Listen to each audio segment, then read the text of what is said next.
welcome back to my channel. For those of you who do not know, my name is Jasmine Barton-Moore, and I am so excited for this video. As you read by the title, by the time you're watching this, I'm still working on it, but it's pretty much how to be an entrepreneur, how to go after your goals of being an entrepreneur, and pretty much what it takes to be an entrepreneur. Hello, my name is Givonni Oats, and I am the CEO of Guru Virtual Assist. And question one, what is your business name and what do you do? Again, my name is Givonni and from Guru Virtual Assist, and I am a virtual assistant. We are the extra set of hands for entrepreneurs and business professionals, as well as ministries. We provide them with administrative services to help them take care of their needs. We handle social media as well as project management. What makes our business unique is that many business owners who are just starting out really don't have it in their budget to have a full-time employee. So what we do is we give hours per week or a month to help them stay organized and make sure that their work is taken care of. The wonderful thing about having a virtual assistant is that we help with the bottom line. The owners don't have to worry about payroll taxes. They don't have to worry about vacation time. We are contracted workers. So that's what a virtual assistant is. As far as Guru Virtual Assist, we specialize with ministries. But being a virtual assistant, there are many specialties that you can work in. Being a virtual assistant, there are some who handle human resources, as well as working with the law, also with different capacities. So that's who we are. Question number two. If you had any advice for someone starting out, what would it be? I have several nuggets that I can share with you. The first thing that I would share with you is don't waste your money on expensive websites. Indeed, you do want to have a presence on social media. You also want to have a website that is professional, but you don't want to spend $2,000 or a huge budget on a website because first of all, you're just starting out. And also there's going to be several changes. You want to make sure that you use your money wisely. So again, don't worry about an expensive website or a lot of brochures. Work on getting something simple. Get you some business cards. You want to make sure that your business cards have your logo and you can use that to go out to build relationships. My next nugget that I have for you is that you want to make sure you have a strategy plan. To get into entrepreneurship without a plan is a perfect recipe for failure. You want to have an outlook where you want to be in 3 months, where you want to be in 6 months. You need to know how much money you want to make and how many packages or how many service agreements that you need to have so that you can hit that goal. So you have to have a strategy plan and you need to be able to look ahead. Never get in and settle for making it from day to day. You need to look towards the future because your business depends on it. The next thing that I would say as a tidbit, make sure you have a coach or a mentor. Even though you are savvy at what you do and what you know, it is always good to get guidance from someone who has been in the business, who's done it before, and also that can help you kind of guide you in this thing, this called entrepreneurship. It can be so overwhelming. You can be excited about it and be overwhelmed. So make sure that you have a coach that can lead you and guide you, something that they can help you with your ideas. The next question is, how do you advertise your products and services? The way that I advertise my products and services, I absolutely use social media. I am visible on Instagram. I'm visible on Facebook. I have my website. But I have learned through this year, as I've already shared, that you cannot be successful by relying on social media by itself. You must build relationships. It's not enough that you're posting every single day and you have content. And indeed, that is absolutely awesome when people are searching for you. But people need to be able to see who you are. They need to be able to know that they can trust you. You are your best advertisement. Your logo is not enough. Your theme is not enough. You need to be able to represent your company well. So that's how I advertise. And remember that most customers, they're going to come from friends and families and referrals. So you want to have a good presentation. Question number 5. How do I stay inspired? With this question here, I surround myself with positive people. Number 1 is I have an accountability partner. Every Tuesday, I meet with my accountability partner. I share what I have going on. I share with them the challenges that I'm facing. And sometimes it's just not even necessarily talking about the business itself, but just encouraging one another. I also have a work partner where I can bounce my ideas off of. And sometimes I'm excited about it, and sometimes, again, I am overwhelmed. But my work partner will help me and encourage me to go forward another day. Also, I want to make sure that you are part of a network, to be a part of other entrepreneurs who are doing the same thing as you. Everybody has a story. Everyone has a journey that they're on. And sometimes when you listen to other people and you hear about their ambitions and you hear about their struggles and you hear about their challenges, you are encouraged to be able to continue on in this venture. So I do that. As far as my inspiration, my family are my inspiration. I read. I find a lot of inspiration in books. In articles. There's all kinds of things that are out there that are so helpful. So that's how I find my inspiration. Question number 6. Tell me about a project or accomplishment that you consider to be the most significant in your career. The most significant thing that has happened for me is not necessarily an event where I was able to profit personally or I made a whole lot of income, but I was so proud where I was able to volunteer my time in the community. To me, that is absolutely important that I give back. It inspires me and it gives me great joy when I can go out and help somebody who's hungry. As I shared with a friend, recently I was able to go to a community center for people who were re-entering the workforce and they were bettering themselves, and I was able to help them in the interview process, the do's and the don'ts.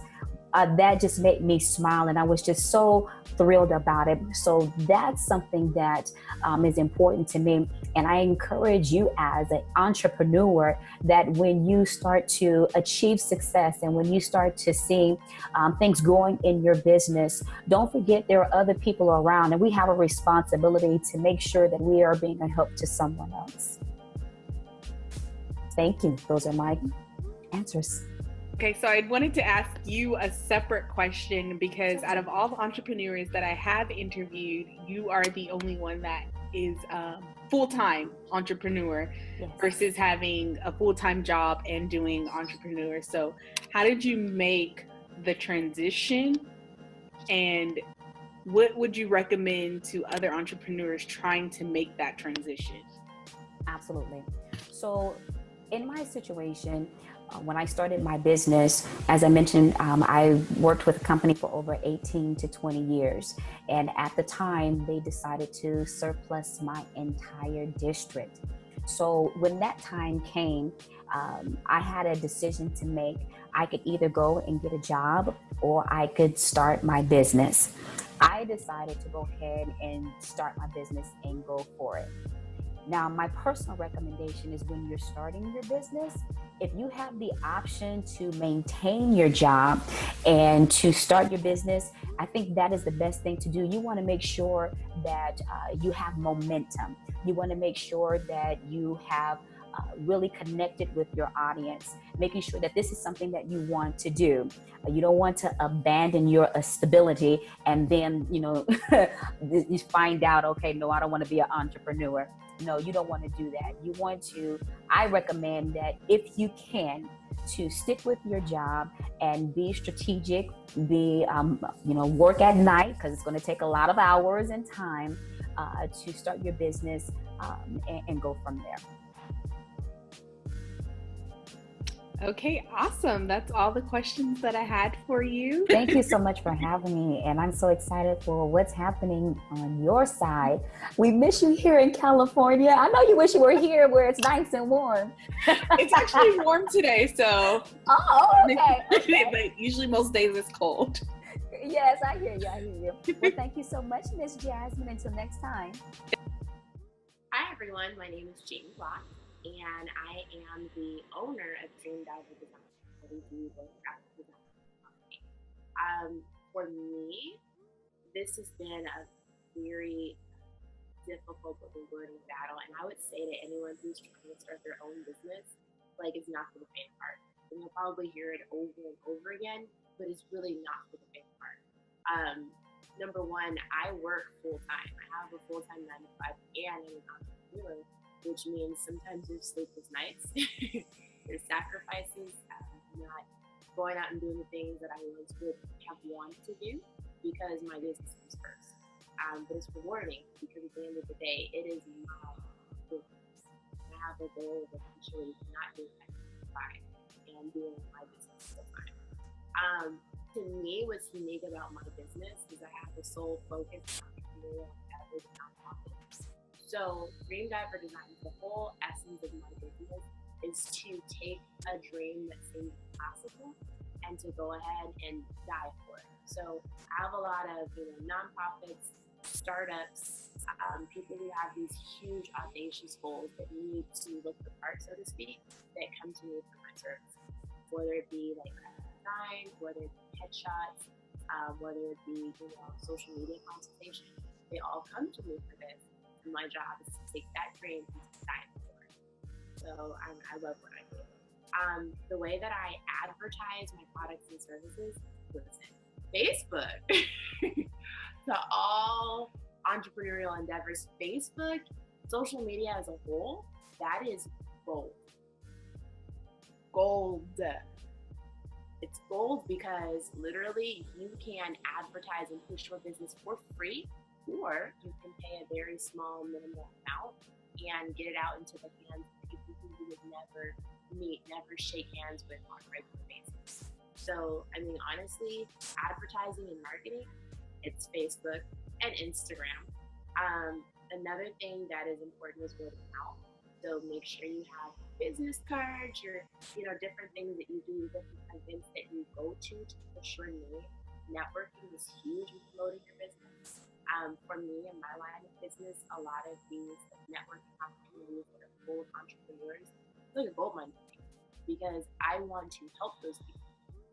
So it's not just networking and getting support for other entrepreneurs, but for me, it's like, okay, these are all potential clients. These are all people that I can help, that I literally am passionate about helping.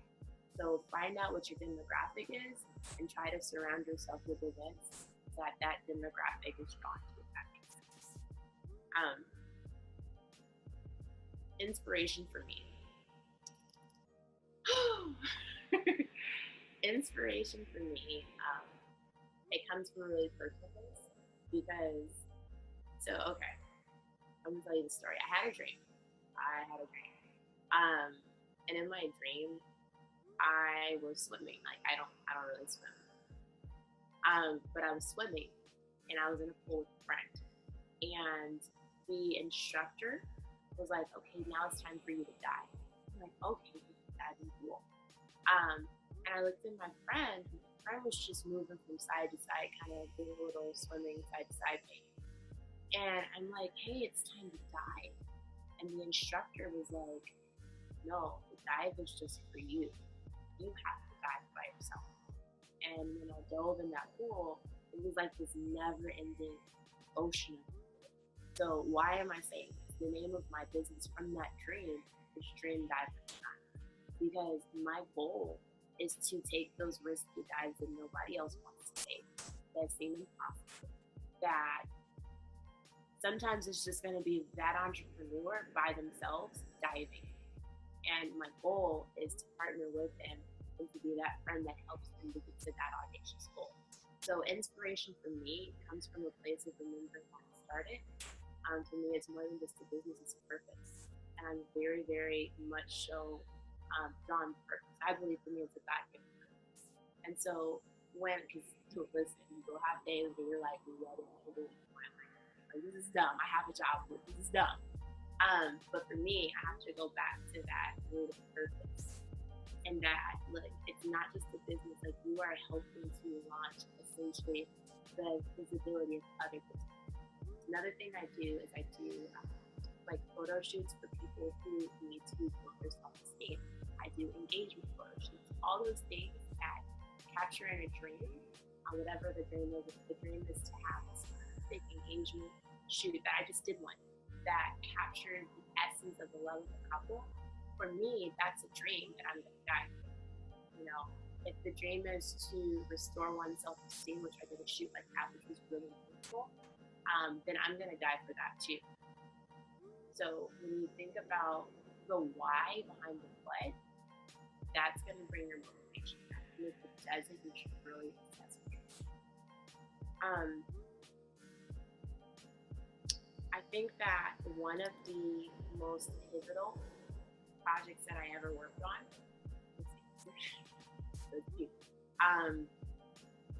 okay, so I'll give you one from the graphic design standpoint, one from the photography standpoint. So I'd say the one from the graphic design standpoint is probably the worst project I've ever done. It was, and I say that because it was the first project I ever did. And a local group, Defeated, shout out to Defeated Ministries, they had their 5-year celebration. And they came to me, and I was only like 22? No, had to be about 20. And they're like, hey, we want you to make all of our material. So that means the big old banner that they have at their celebration concert, the program, like everything. They're like, we want you to do it. But from that, like, it was a struggle. If I look back on it, I'm just gonna like hide my face because it's not good. But I was only 20, I was just starting. I think the fact that someone was willing to invest in me and have confidence in me that I could deliver what they needed really had my perspective switched to a different standpoint. So that for me was difficult because it made me believe that I could. Someone's willing to invest their confidence in you regardless of what you do. It's a really pivotal moment. So that was that. The second one from the photography standpoint would probably be when, and this is probably one of my first photo projects too, when my pastor and first lady said, hey, we want you to do a photo shoot for us. They're like, we want you to do it. And that was pivotal for me because one, the picture turned out bomb, which I'm happy about. But two, to be able to talk to them while I did the photo shoot and to understand why I did it and to find their story out and find out, you know, what they like about one another. It really changed my perspective of picture taking, because when you're taking pictures of people in that frame, you are telling a story. Your job as a photographer is to capture whatever that story is in the forefront of that frame. Right? So it shouldn't be a picture that's super cozy with me, the photographer. Like, we can tell these people are looking at the photographer. We can tell this photographer has posed them and said, okay, the chin needs to turn, you know, a little bit to the left, and you need to stand up straighter, all this other. It should be an organic picture that captures the essence of their relationship. And I'm grateful because of that photo shoot, I actually did that. So for me, that was